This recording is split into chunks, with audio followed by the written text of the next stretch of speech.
Michigan, and I'll probably be partly in the club indirectly because if the auto industry does well, then Southeast Michigan in general will do better, etc. However, if you're not in the auto industry, you're going to be paying more for a car, are you not? So I'm not saying I'm necessarily totally against balancing it out because I don't have all these numbers in front of me.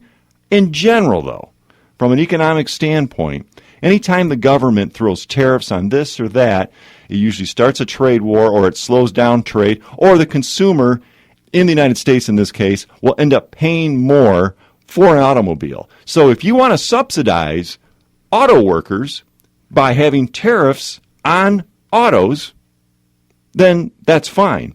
But if you, and to me that's kind of crony capitalism, is it not? Yeah. Where you have a president that says, I'm going to favor this industry, and the way I'm going to do it is I'm going to put tariffs on it so that the consumer throughout the country here will pay more for autos. Right. So the workers are, in the auto companies, they just pass along the cost.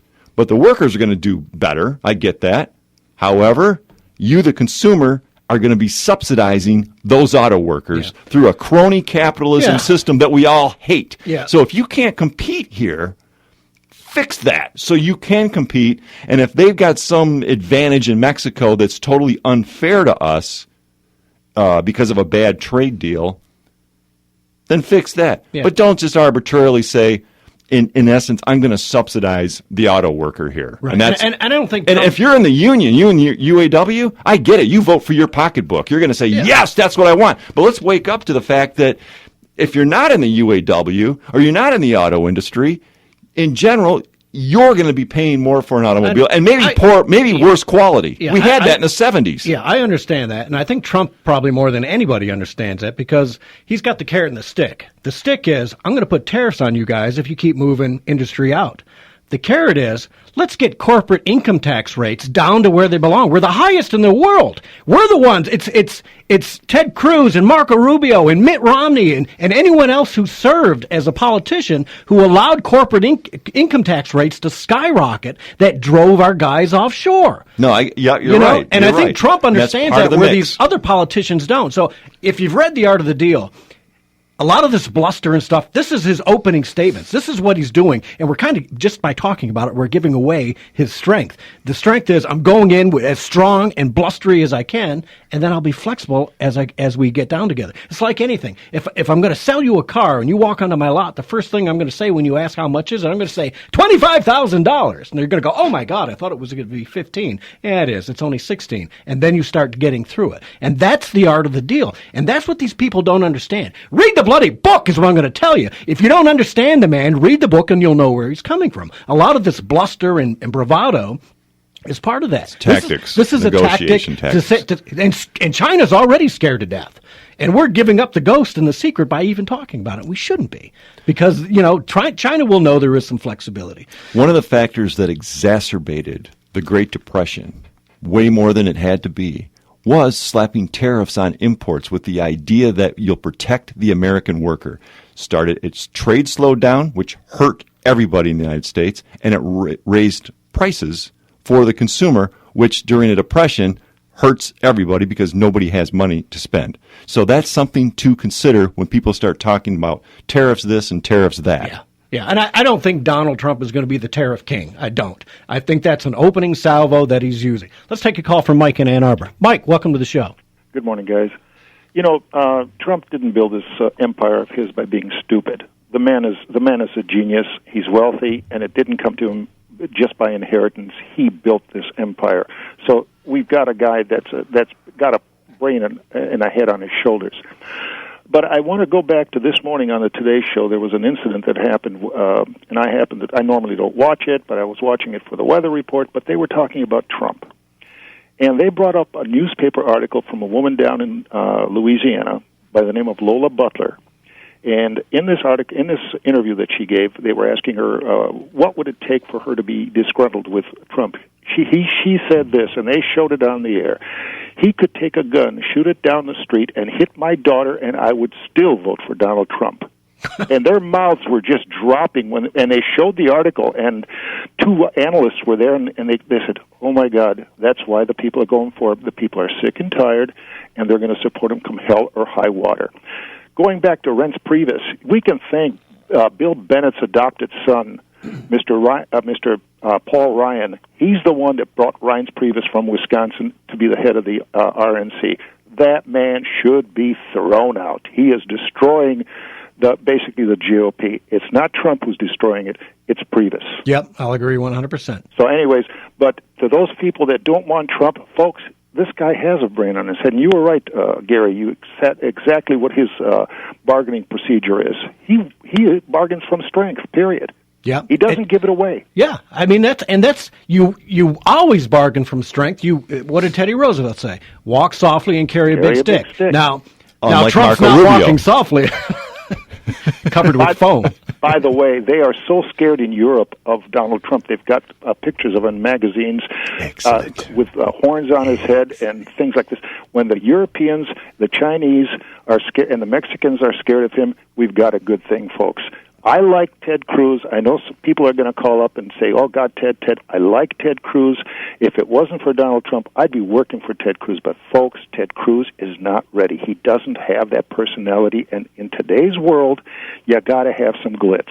Yep. Well said, Mike. All well right, said. Mike. Appreciate Take care, Mike. the call. You know, in The Art of the Deal, and I remember reading this like 25-plus years ago, and I thought it was a great book. I was very inspired by it. One of the great stories in there is when he's working in his office and he's looking out the window and he sees the Koch administration, Mayor Koch of New York City, trying to fix, I think it was the ice skating rink at Rockefeller Center, and they'd spent all these millions of dollars over budget, be way behind in timing and everything.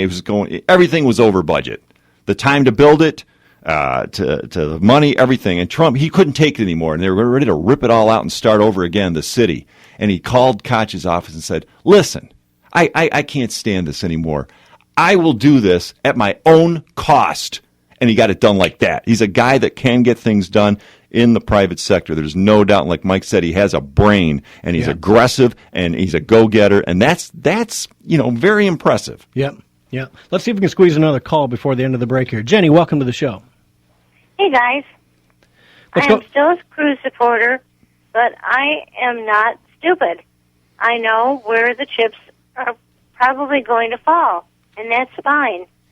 What I don't like, this really, really got me, was the joke that happened on Thursday.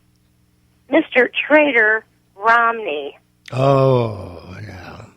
Mr. Backstabber. We're going to hit him hard the second half of the show, Jenny. We should have waited and let you unleash after I unleash. But go ahead. Keep going.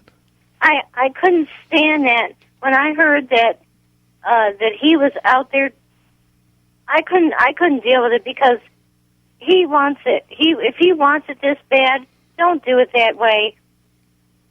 Yeah. And don't bite the hand that fed you. 4 years ago. Yeah, absolutely. Yeah, I can't stand a backstabber, and I feel bad when I don't like one of my friends is absolute a Trump hater, and it's like I told him yesterday. I said, "Put your big boy pants on." You might be disappointed. Yeah. But deal with it. Yeah. In the end, Jenny, I'm the same way. I'm voting Trump. I'm a supporter of Trump. I'd vote for Ted Cruz, and I would campaign if Ted won the nomination. I'd pull the lever for Rubio if I have to. But you know what? I've got to go with Trump because he's the most. Maybe he's not a conservative. Maybe he's a moderate. Whatever. But he's the most electable guy on the GOP ticket, and that's all there is to it. I don't care what anybody says. You talk about whatever polls you want out there. Cruz and Trump are the only ones that are going to make a change, and only one of them has the ability to get enough votes to battle Clinton. It's that simple. And my bottom line is still anybody but Hillary or Bernie. And also, if you're going to try to take a guy out, do it honestly. Yeah. Well, great points, Jenny. Appreciate the call as always. Okay. You take care. Take care, Jenny. And we'll see you guys on the other side of the break.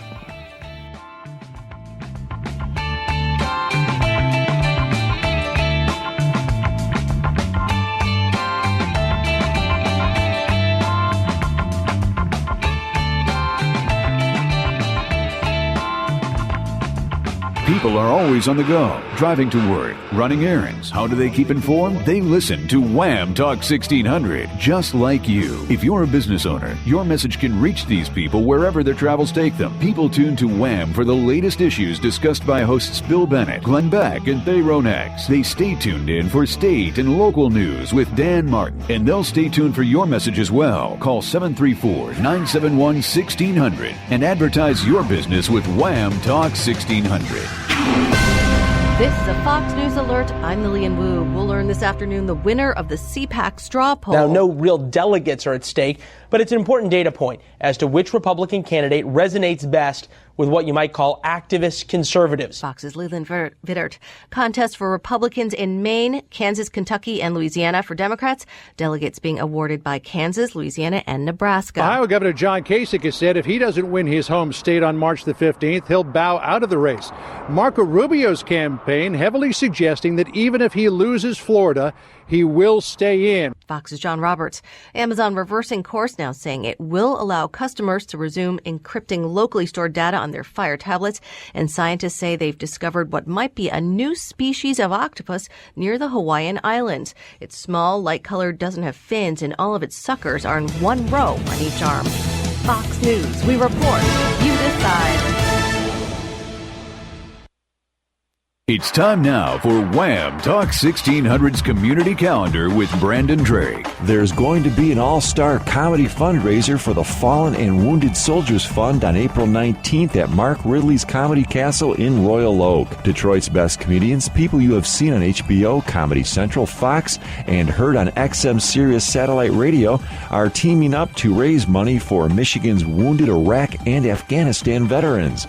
Veterans get in free. Purchase tickets at comedycastle.com by clicking on the FWSF logo. The Tecumseh Center for the Arts is launching their new season.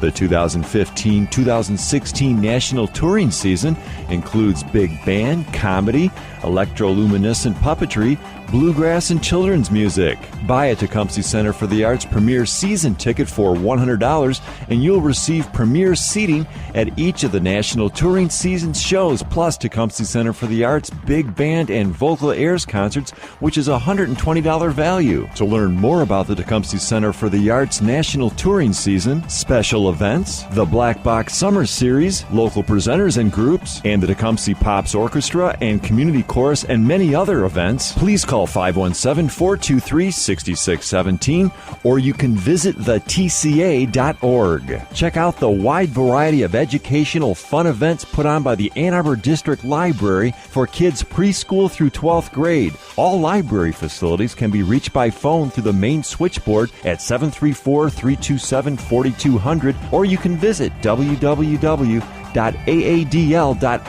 Check it out. You've been listening to the Wham Community Calendar. To have your event publicized, email community@whamradio.com or write to Brandon Drake, COWAAM, 4230 Packard Road, Ann Arbor, 48108. You're listening to The Drift on Wham Talk 1600. Join in the conversation at 734-822-1600. Now, back to your host, Gary Wellings. And welcome back to The Drift. Thanks for tuning in and hanging out with me, Brandon Drake, in studio. Good to have you aboard. Hey, we're going to talk Romney. We're going to talk a little Romney here. There's one thing I wanted to get to, though, and this was about, again, I'm going to go back to Cruz because I wanted to set the record straight here. Now, in the debate, Cruz was saying, oh, the New York Times has a tape that you're not releasing. Well, number one, let me say this. When you're off the record, you are off the record. Journalists sometimes go to jail to protect what is said off the record, right?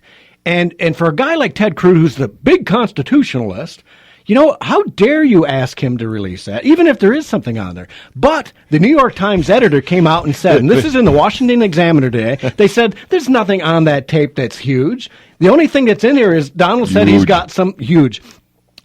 He's talked about some flexibility. There's nothing in here we're hiding from the American people. This is not a story. So Ted Cruz is wrong for bringing that up. And even if it were true, he's wrong because you're a constitutionalist, Ted. And you know people have the right, when they're talking to a journalist, to be off the record. And shame on him and anybody else who's trying to force it. Because you force it once, and you've just taken the whole system down. He, of all people, should know that. That's ridiculous. You seem a little perturbed by the hypocrisy. I am.